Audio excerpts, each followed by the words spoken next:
Hello everyone, and now I will tell you a tale of hope, despair, tragedy, and somehow pulling it together at the last minute. And that was just trying to get the D&D session. So, we planned this session 2 weeks in advance, and 3 days before, the DM contacts me saying he is unable to attend due to work. So I had 3 days to make a campaign. Just a one-shot. And I was expecting 2 new players that had never played before. So I hurry and put together a nice campaign. Draw up a little map and a town, and I rolled off of a chart that I found online to make the quest. The Order of the Immortal Temple. Now, after I made this, I intended on having one person that played before, another person that played before, a new person, and another noob. So that's 2 veterans, 2 noobs, 4 people, 1 campaign, written in 3 days. The day of, for various reasons, all but 1 person canceled.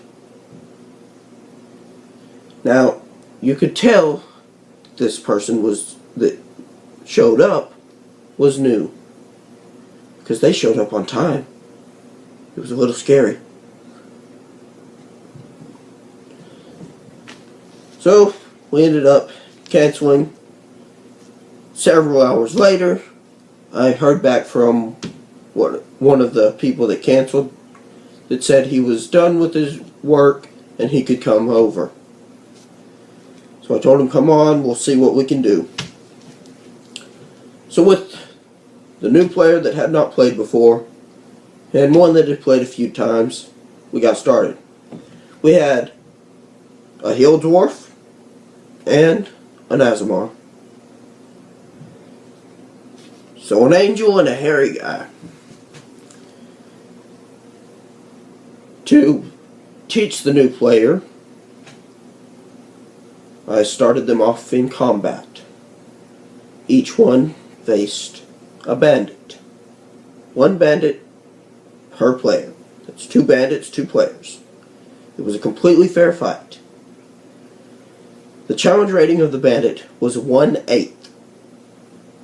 And if you're not familiar, the way the challenge rating works is a challenge rating of 1 is designed for 4 level 1 players. So 1/8 should not have been a problem. So they fight. We begin teaching the new player how to fight. The dwarf goes down. He's one of our veterans that's played before. He goes down. The new player kills her bandit. The other bandit, seeing his friend die, turned and ran. The dwarf made a nat 1 on his first death save. The Azamar approached and attempted to save the dwarf, but there was nothing that could be done. She didn't go to medical school and knew nothing about medicine. He made his final save and perished. And in order to keep things moving along, he made the exact same character with different stats, which the Azamar met going into the town of Ulosiva. Once in Ulosiva, they looked around, they received their town map. They traveled to the Black Lamb, the local tavern. Inside, they saw various people and creatures that they could interact with. The Azamara went over to a dark corner. Well, it was a light corner. She blew the lantern out and sat down in the dark corner. The dwarf approached some orcs having a drinking contest. It's truly a sad, tragic story of what happened next. Many failed rolls. The dwarf took a shot and immediately fell over on the floor as he tried to climb back up. His hand slipped and he fell face first into the floor. While he was face down, he continued yelling at the orcs, demanding a rematch. He had no clue what he was drinking, only that he honestly had himself convinced that he could win the drinking contest. The Azamar, sitting in the corner, ordered a single shot of tequila, and upon drinking it, found herself falling to the floor. Both being completely intoxicated and lightweights, the Azamar awoke with no memory, completely blacked out of what happened that night. The dwarf, on the other hand, had some faint visions of guards coming in and dragging them away. They awoke in a cell.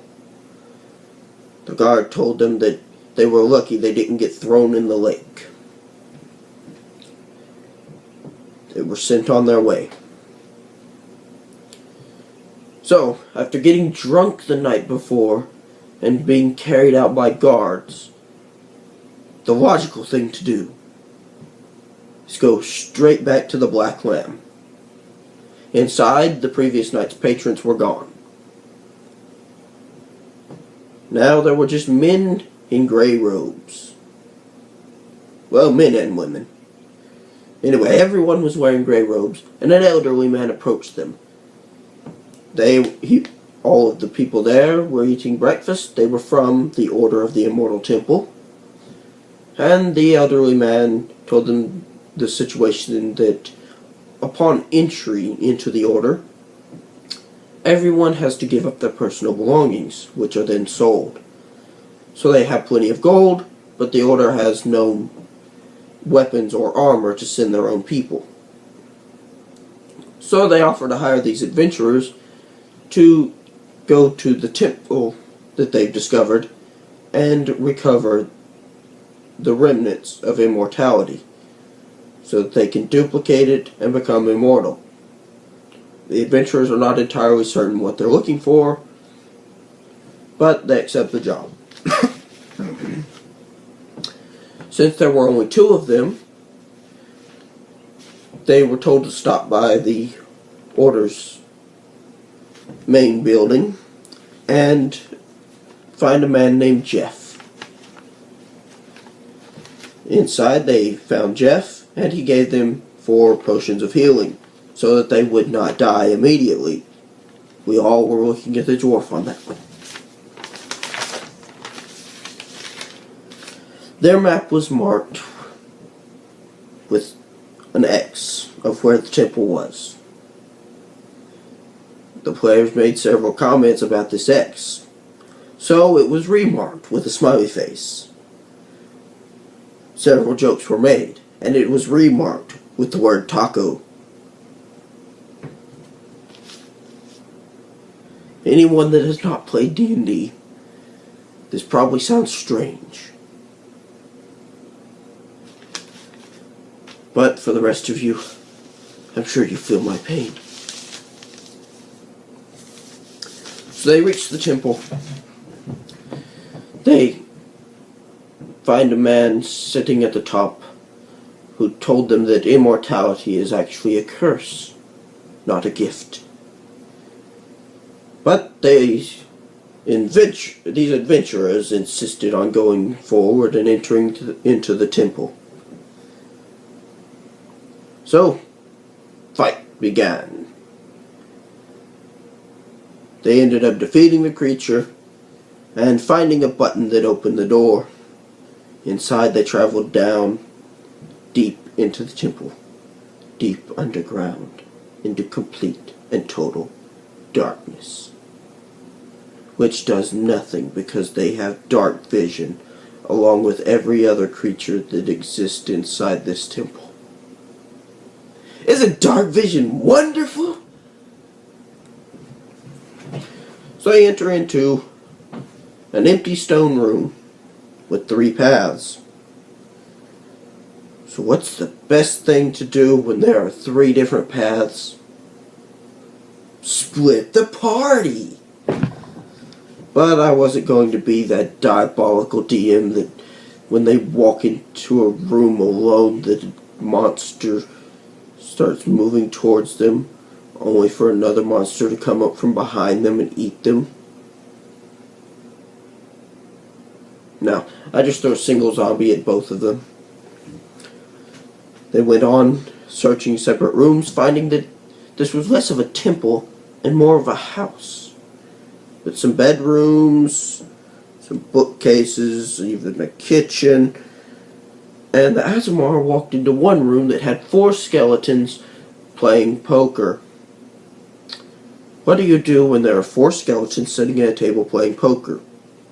And in the middle is some gold, a few spare ribs, and even a foot. You sit down and play with them. Well, she didn't win anything there, but while she was doing that, the dwarf found another skeleton.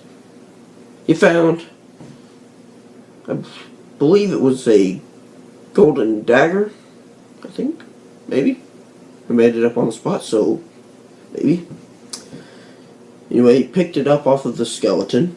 The skeleton began moving, claiming that it was a family item. It was the only thing he had left of his father, who received it from his father. He demanded that it be returned to him. The dwarf refused. They began fighting. The dwarf cut off his head. However, the creatures there had the secrets of immortality. So, as the skull lay on the table and its body collapsed to the floor, the skull began talking and making fun of him. And after several minutes of the skull making the dwarf mad, and the dwarf attempting to destroy the skull, he finally threw it against the wall, shattering the skull. But immortality, so the skull just kept making fun of him, and he wasn't really sure which piece it was coming from.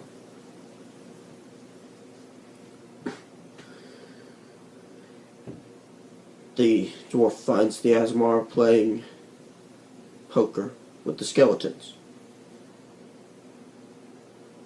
They proceed together deeper into the temple. And as they are entering into the final chamber for the final boss fight, another player shows up. She quickly throws together a character, and suddenly there's a cage in there because for some reason there's a giant turtle. Because that's a thing that happens. The undead just keep giant pet turtles. So the final guy starts talking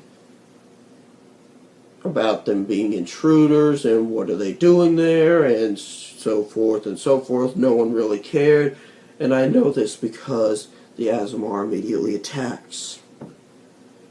So then the dwarf attacks. And their sudden entrance made him forget to lock the cage. So the turtle attacks. Basically, this one guy that has been immortal starts getting beat up by these 3 random creatures. They search the room, find some treasure, and find a single vial of immortality potion. They then leave. And of all things, all they had to do was hand the potion over and collect the gold. Nah. The dwarf had to drink it. So now there is an immortal dwarf walking around. Just being immortal. So yeah, that's pretty much it. We ended there. I had a couple of other things that weren't really any sort of plot to it. Just a bandit attack and a werewolf. And yeah, that's what I got planned in a 3-day period. Which is not bad.